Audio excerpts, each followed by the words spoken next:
this part of the session. Dr. Atallah?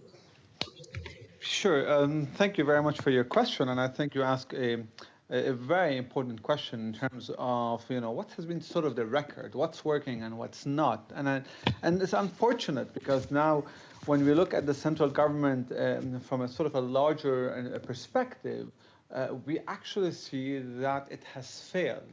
The political elite, the ruling political elite in Lebanon, have failed to actually deliver services.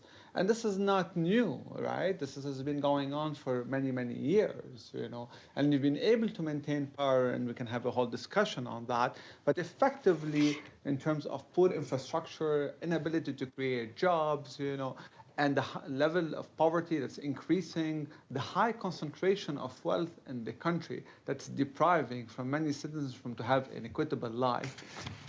What we're facing is essentially a political elite that's actually more concerned about distributing the spoils and creating rents to benefit themselves rather than to deliver goods to their citizens. And that's very, very worrisome.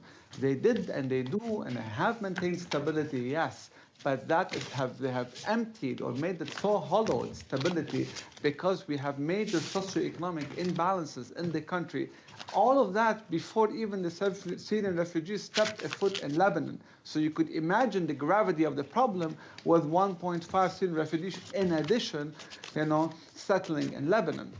Now, when we're raising the issue of local governments, it's very hard to say has local governments or have the local governments been more successful or not, because in fact there's a wide variations and many experiments taking place at the local level. Some have succeeded in doing interesting things, but I think we can pinpoint with, and the larger ones are actually still struggling, But what we need to make sure that we don't end up with local government replicating or mirroring the problem that we're facing at the central level, whereby there's more redistribution of rents among the local political elite at the expense of the citizens. And that's why we need to bring back the citizen, at the forefront of development to engage and monitor and hold our local and national elite accountable, hopefully with the support of all the donors and the key stakeholders, because that's the only way we can have, in my opinion, sustainable development, because only then will the actual elite listen.